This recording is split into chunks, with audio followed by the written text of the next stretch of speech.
Meus amigos, vamos acompanhar aí, importantíssimo, o secretário de governo dos Estados Unidos, o Marco Rubio, deu um recado muito direto a todos esses perseguidores que estão fazendo com a direita, ao ministro Alexandre de Moraes e os demais que votaram aí no julgamento do presidente Bolsonaro.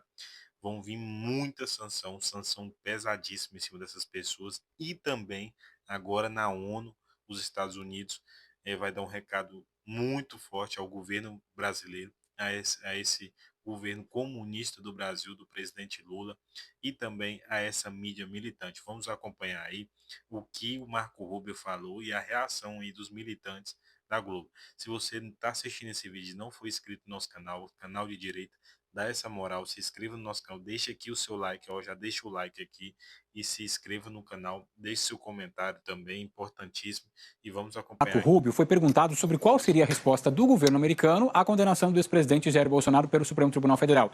Marco Rubio prometeu anunciar medidas contra o Brasil nos próximos dias. Essa declaração dele foi dada durante uma entrevista à rede Fox News. Well, the response there is that the rule of law is breaking down. You have these activists, Judge one in particular, that not only has gone after Bolsonaro, by the way, he's tried to carry out extraterritorial claims against even American citizens or against someone posting online from within the United States, and has actually threatened to go even further in that regard. So there's going to be a U.S. response to that, and that's what we'll have some announcements in the next week or so about what additional steps we intend to take. But it's not the trial is but one more chapter of a growing sort of judicial oppression campaign that has tried to reach American companies and even people operating out of the United States. O Guga, a gente já viu algumas atitudes, né, vindas dos Estados Unidos, lei Magnitsky, vistos também para ministros do governo Lula, mas eu só queria que você colocasse primeiro o peso, né? A gente tem falado muito do Marco Rubio, mas assim, para a gente brasileiro que não está muito habituado, de onde sai essa ameaça, né? Quem é essa figura no governo Trump para dizer, olha, daqui a pouco vai vir uma resposta ao que o Supremo brasileiro condenou Bolsonaro?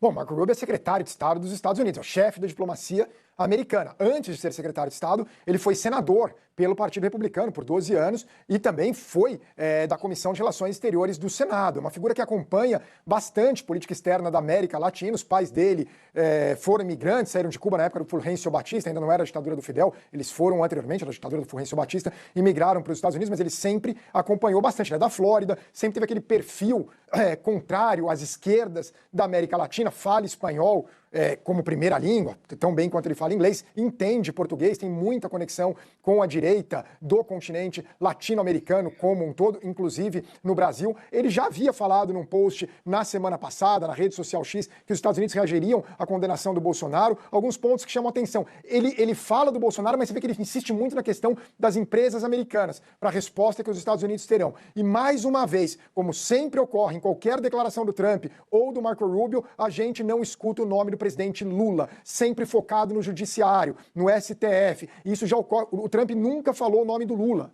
Isso, assim, é algo que chama muita atenção. Não sei se a gente vai falar mais tarde, que a gente vai falar do artigo do presidente Lula, então nem vou me Ô Guga, a aprofundar gente vai tanto nisso. daqui a pouco do artigo, mas eu queria te ouvir, por que você acha que eles não usam o nome do presidente Lula nas declarações, não usam o nome do presidente Lula nas postagens? O que isso representaria quando falasse o presidente Lula?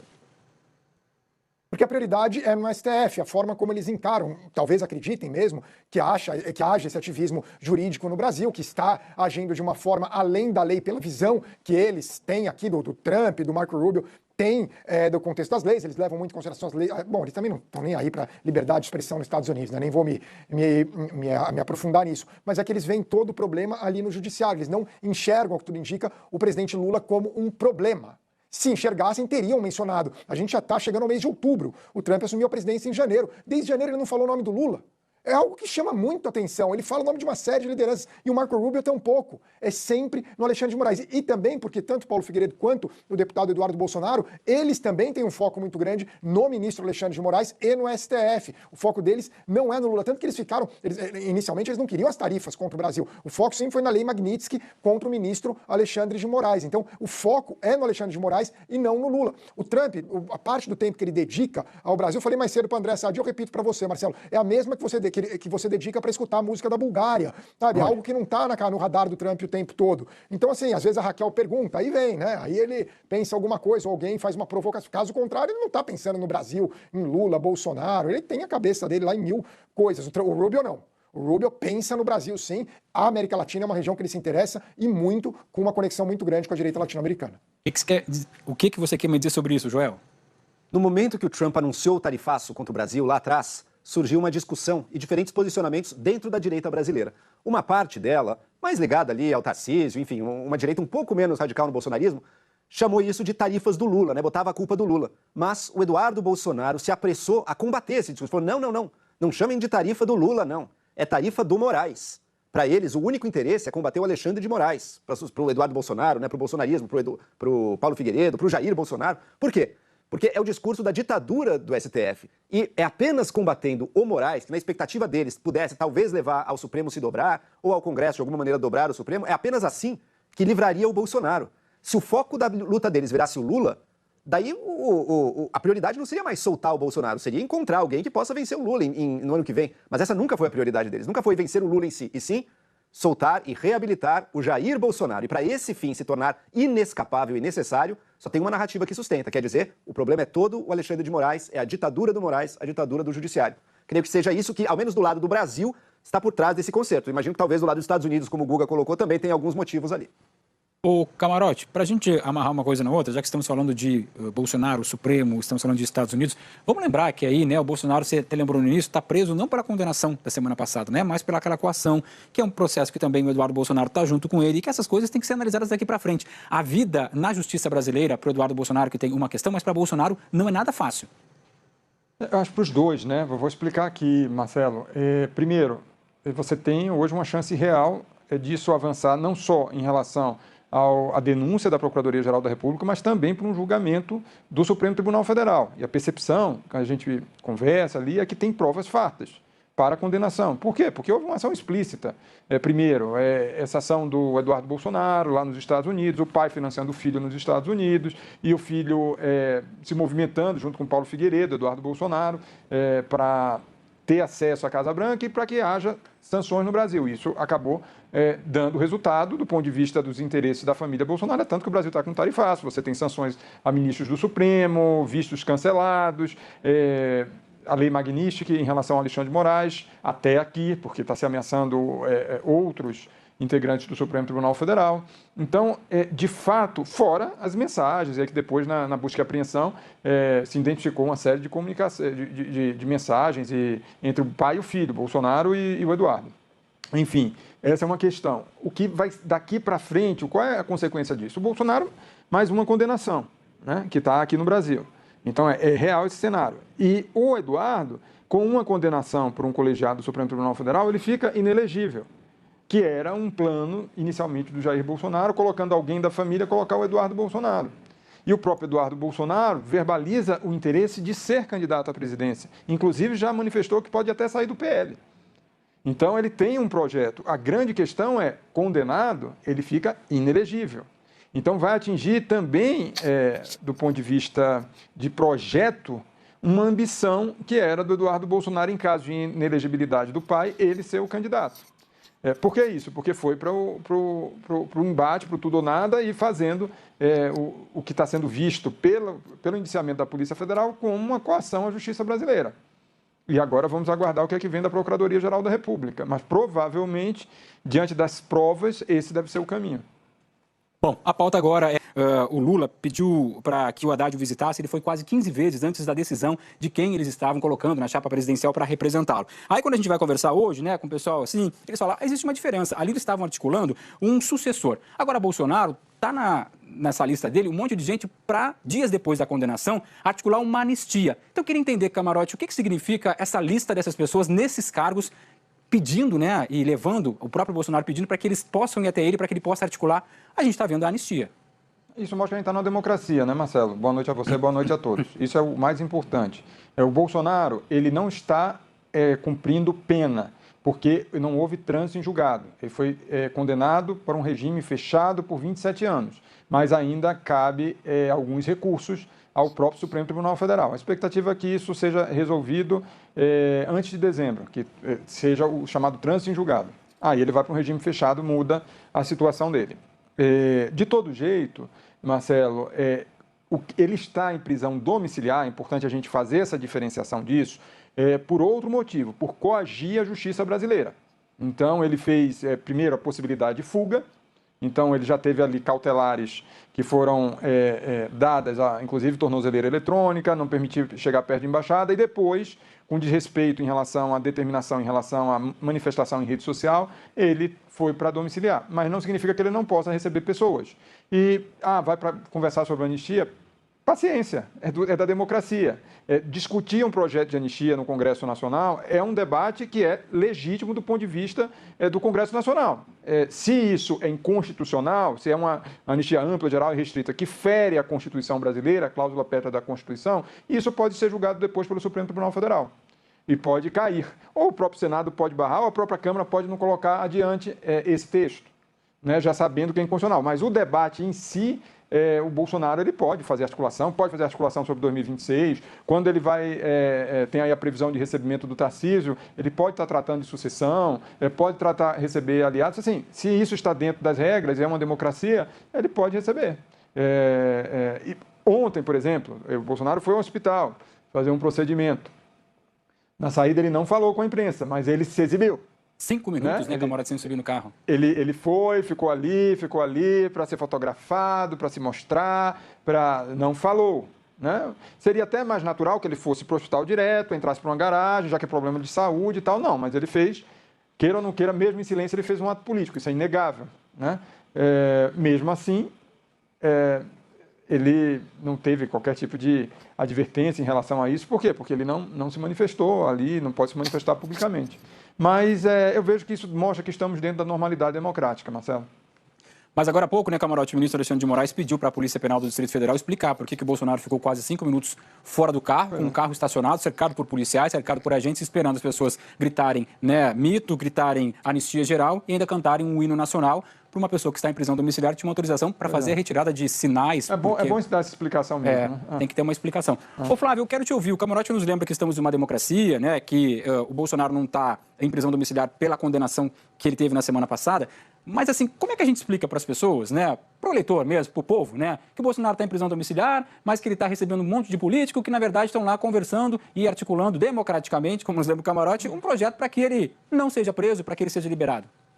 Marcelo, são das contradições também da democracia e de privilégios, né, concedidos a alguns brasileiros, a alguns nomes, enquanto outros não. Né? A primeira anomalia tem a ver com essa prisão domiciliar, com essas medidas cautelares, que, em larga medida, não são bem justificadas, né, para um lado ou por outro. Por que domiciliar e não uma prisão preventiva se havia desconfiança de fuga, se houve desobediência de decisão judicial? Por outro lado, uma residência não é uma unidade prisional. Então, o tipo de regramento... Aliás, eu falei com um jurista, um criminalista, nem há, né, um regramento objetivo em relação a como tratar a prisão domiciliar, inclusive porque outras pessoas que não estão sob restrições convivem no mesmo espaço, na mesma casa. Então já tem uma dificuldade aí. Você pode, como o ministro Alexandre tem feito, filtrar e controlar o acesso, mas o tema não, né? Ele não pode proibir um político que tem autorização para entrar na casa e visitar Jair Bolsonaro a debater anistia, sucessão, assuntos políticos. Isso tem uma diferença em relação ao caso de Lula, que estava preso, né, por uma decisão, após um julgamento, e havia todo um controle, inclusive de, eventualmente, presenças de carcereiros, de policiais federais dentro do próprio ambiente. Houve autorização para entrevistas, houve, por exemplo, o hoje ministro Fernando Haddad e a hoje ministra Gleisi Hoffmann, que tem registro de advogados e que apareciam entre os advogados e, por isso, também visitavam, e o mesmo com Jair Bolsonaro. Mas é importante que a gente sublinhe que essas concessões estão sendo feitas à luz de um outro inquérito, pelo qual Bolsonaro já foi indiciado, mas não foi nem denunciado, tampouco julgado. O julgamento pelo qual ele foi condenado na semana passada ainda tem pendências de recursos, de decisões finais, para que aí sim transite em julgado e haja algum tipo de decisão sobre prisão para cumprimento de pena. Eu acho que esse pode ser, sim, um divisor de águas nesse processo de concessão, numerosas concessões de privilégios ao ex-presidente. Só aqui para a gente seguir nesse assunto, mas lembrando que o governador de São Paulo tinha pedido para visitar o Bolsonaro já amanhã. A ministra Moraes só autoriza lá para o dia 29. Então a gente sabe que Tarcísio, né, estava se articulando para fazer essa visita amanhã. Bom, e o presidente do PL, Valdemar da Costa Neto, recuou, né, de uma fala polêmica. Acompanhamos aí tudo que está acontecendo nesse início de semana, provavelmente quarta-feira, quinta-feira, vai vir sanções pesadíssimas aí em cima desses perseguidores, além da magnífica que está somente no Moraes. Essa magnífica ela vai estender todas as pessoas que estão próximas do ministro Alexandre de Moraes. Os Estados Unidos não vai brincar com esses tiranos perseguidores da direita brasileira. Eu tenho certeza absoluta, o Flávio Dino, Zanin, a Carmen Lúcia vai sofrer penas duríssimas, sanções duríssimas da Magnífica, e eles não vão conseguir se safar. Eles estão aí tentando de todas as formas pressionar os bancos brasileiros para não bloquear as contas deles.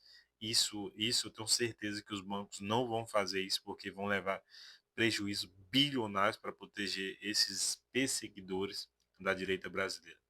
É importantíssimo também observar as movimentações que está acontecendo nesses últimos dias, desse planejamento, dessa organização para estar colocando em pauta a anistia, primeiro na Câmara dos Deputados, depois no Senado Federal.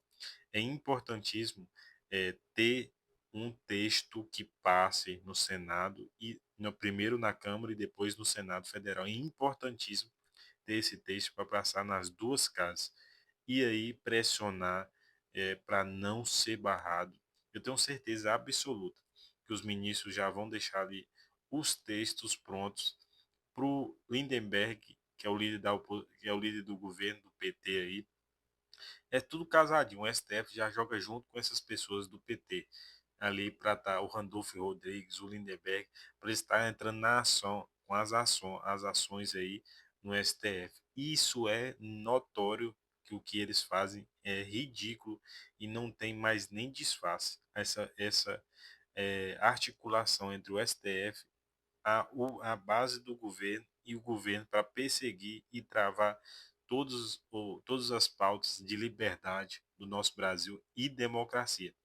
Eles tomaram conta, infelizmente, eles tomaram conta aí do STF, um órgão histórico e importantíssimo para o nosso Brasil, mas devido aí às falhas anteriores, dessa pressão que a gente deveria e deve estar agora nas ruas pressionando, eles têm essa maioria. Mas eu tenho certeza que em 2026 é importantíssimo termos um Senado fortemente de direita, uma Câmara Federal fortemente de direita, e não somente isso. Precisamos tirar o Lula do governo. Importantíssimo isso. O Lula precisa estar com os dias contados no governo, precisa eleger um presidente de direita, o nosso presidente Bolsonaro, seja ele. Se essa perseguição continuar, precisa ser um nome alinhado às ideias e às pautas da direita. O Tarcísio, o Eduardo Bolsonaro, a Michele Bolsonaro, precisa ser alguém neste sentido. Galera, se você está assistindo esse vídeo até agora, é importantíssimo. Eu queria fazer um pedido para você. Deixar aqui o seu like se você ainda não deixou. Se você está assistindo esse vídeo e não é inscrito no canal, se chegou agora, se inscreva no canal. É importantíssimo fortalecer este canal de direita. E também, se você puder assinar aqui, ser um assinante do canal, é importantíssimo também ser um membro do canal. Você pode ser membro aqui, só clicar em ser membro do canal, tá aqui embaixo, ao lado de se inscrever. É importantíssimo você apoiar também. Tamo junto e até o próximo vídeo.